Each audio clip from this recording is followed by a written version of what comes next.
del tiempo ordinario. Leo el Evangelio. Del Evangelio de San Juan. Estaba Juan con dos de sus discípulos y fijándose en Jesús que pasaba, dice: Este es el Cordero de Dios. Los dos discípulos oyeron sus palabras y siguieron a Jesús. Jesús se volvió y al ver que lo seguían, les pregunta: ¿Qué buscáis? Él les dijo: Maestro, ¿dónde vives? Dijeron ellos. Él les dijo: Venid y veréis. Entonces fueron, vieron dónde vivía y se quedaron con él aquel día. Era como la hora 11, las 4 de la tarde. Andrés, hermano de Simón Pedro, era uno de los que oyeron a Juan y siguieron a Jesús. Encuentra primero a su hermano Simón y le dice: Hemos encontrado al Mesías, que significa Cristo. Y lo llevó a Jesús. Jesús se le quedó mirando y le dijo: Tú eres Simón, el hijo de Juan. Tú te llamarás Cefas, que se traduce Pedro. Hasta aquí el Evangelio.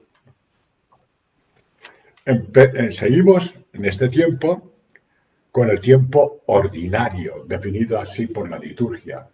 Tiene un tiempo que no es ni el ciclo Adviento-Navidad, ni el ciclo Cuaresma-Pascua. Pero no es un tiempo menor, no es un tiempo menor. Sencillamente la Eucaristía tiene el mismo valor siempre, porque lo único que hacemos es que esa Eucaristía que celebró Jesús con toda su vida, su entrega por nosotros, es una sola. Y nosotros la hacemos real, la hacemos visible cada domingo, cada día, el día del Señor. Pero es fundamental resaltar que la primera fiesta cristiana es el domingo, el día del Señor. Unas vocaciones. El Antiguo Testamento nunca habla de la vocación, ni trata de pastoral vocacional. Simplemente relata, y valga la redundancia, relata historias vocacionales. Hoy tenemos dos. Una en la primera lectura, donde Samuel, el primer libro de Samuel, que es un niño, está con Elí en el templo, con el sacerdote Elí. De pronto Samuel oye que le llaman. No sabe quién es. Va a Elí a ver si ha sido él. Elí le dice que no. Tenemos al bautista que está bautizando, ve pasar a Jesús y dice a sus discípulos, a los suyos, a los del bautista: Este es el Cordero de Dios. Ambos, Elí y el bautista, una vez que han cumplido su misión, desaparecen. Han llevado a sus dirigidos donde Dios quería. Samuel es ayudado por Elí y discierne que es Dios quien le llama. El bautista hace ver a sus discípulos a quién tienen que seguir y quién es aquel que le llama. Señalar a Jesús. Juan está bautizando. Como digo, pasa Jesús y les dice: Este es el Cordero de Dios. Es una expresión que estamos muy acostumbrados a oír y nos parece normal escuchar esta expresión, ¿no? Cuando el sacerdote muestra el cuerpo y la sangre de Jesús antes de comulgar. Este es el Cordero de Dios que quita el pecado del mundo. ¿Quién es ese Cordero? Porque fijaos, es la única vez que en todos los evangelios sale Jesús denominado o llamado o considerado como Cordero. ¿Quién es este Cordero? Bien, es el Cordero definitivo, preanunciado por los corderos que sacrificaban en el Antiguo Testamento en el Templo de Jerusalén como ofrenda, como holocausto a Dios. Estos corderos primitivos preveían, predicen, anunciaban al Cordero de Dios por excelencia, a Jesús, hecho hombre y entregado por nosotros. Es el definitivo Cordero Pascual que se entregó por nosotros, que quita el pecado del mundo. Decimos 3 veces. El verbo quitar en su lengua originaria y también en la traducción latina, tiene, además de quitar, de borrar, tiene otro significado: cargar. Este es el Cordero de Dios que carga con el pecado del mundo. No solamente lo borra, sino que carga con él. Carga con él para redimirnos. Nosotros también, por una parte, como Juan el Bautista, debemos señalar a Jesús. A quien nos pregunte por su vida qué hacer, señalar a Jesús.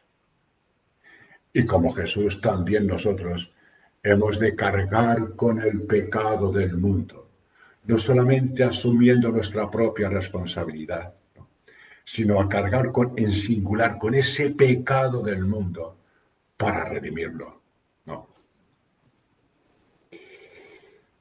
¿Qué buscáis?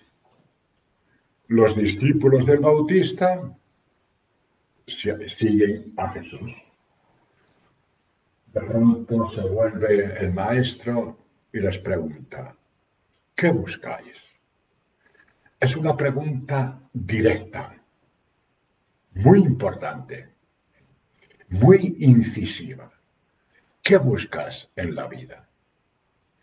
En este mundo pues casi cerrado, que nos encerramos en nosotros mismos, ¿no?, que no nos abrimos a nada, al futuro, que nos asentamos en nuestra finitud.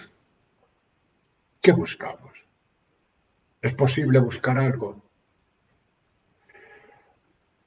Debemos reconocer también que a veces nos sentimos satisfechos o buscamos, para satisfacer pues nuestros deseos, cositas, una calidad de vida que está muy bien, ¿no?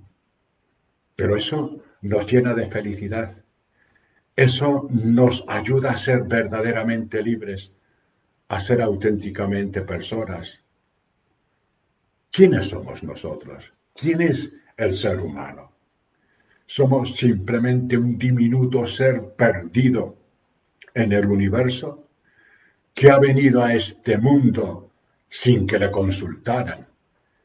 Vive en él sin un horizonte y va a morir sin razón, sin una razón por qué. ¿Qué somos nosotros? ¿Somos una pasión inútil? ¿Somos un absurdo, como dicen algunos existencialistas? ¿Somos algo más que una serie de una materia bien conectada, bien interconectada? ¿Quiénes somos nosotros? Muy importante es que busques. Busca en tu vida, no te cierres a las novedades, no cierres tu horizonte. Busca. Los discípulos le preguntan a Jesús: Maestro, ¿dónde vives? Jesús, en vez de decir un gran discurso, les dice: venid y veréis. De verdad, tenéis razón cuando muchas veces decís, o decimos, o nos dicen, que ya basta de palabras, que necesitamos la experiencia. No solamente la experiencia de los demás, ¿no?, sino que cada uno de nosotros necesitamos experimentar. Venid y veréis. Qué bien si nosotros pudiéramos decir a aquellos que nos preguntan por nuestra vida, por la Iglesia, pudiéramos decirle, ven y verás. Debemos reconocer que a veces pues, nos conformamos con una vida cristiana, pues un poco light. Debemos reconocerlo. Debemos también reconocer que tendríamos que vivir nuestra vida cristiana más en comunidad, porque la iglesia es eso, la iglesia es eso, la reunión de los cristianos, una reunión donde se vive. Así es como quizá podríamos decir, ven y verás. No solamente, ven y verás a la misa donde está llena la iglesia, o estaban llenas las iglesias, sino en esos grupos, en esas pequeñas comunidades que hay dentro de las mismas parroquias. Ahí es donde las teníamos que invitar. Ven y verás. Luego también, cuando una persona acompaña a otra y la lleva a Jesús, pues llega el momento en que debe dejar el acompañante, debe desaparecer y hacer que el acompañado se encuentre tú a tú con Jesús. Porque eso es lo grande. Ese es el final el fin de todo. Un subrayado. Tenemos a Pedro que es la primera vez que ve a Jesús. Le lleva a su hermano Andrés y Jesús le dice, tú te llamarás Cefas. Le cambia el nombre. Para un israelita, el cambio del nombre era como cambiarle la identidad. Jesús cambia la identidad de Pedro. Pedro es otro. Le va a negar, pero a la vez le va a confesar. Y va a tener, pues, una misión fundamental dentro de la iglesia. Yo esperaba con ansia al Señor. Él se inclinó y escuchó mi grito. Me puso en la boca un cántico nuevo, un himno a nuestro Dios. Así hemos recitado en el Salmo responsorial. Bien, pues Jesús no solamente se ha inclinado y ha escuchado nuestro grito, no solamente nos ha hecho prorrumpir en un canto de alabanza, de alegría. Jesús nos coge de la mano, nos lleva con Él, nosotros le acompañamos y nos lanza a ser testigos de su mensaje. ¿Y cuál es ese mensaje del que tenemos que ser testigos?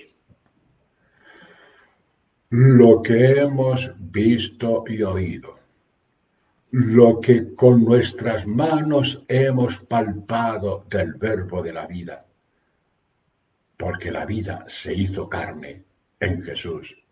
Eso os anunciamos.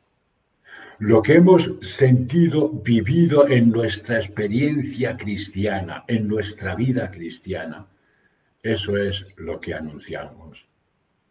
A Jesús, el Cordero de Dios que se entregó por nosotros. Paz y bien.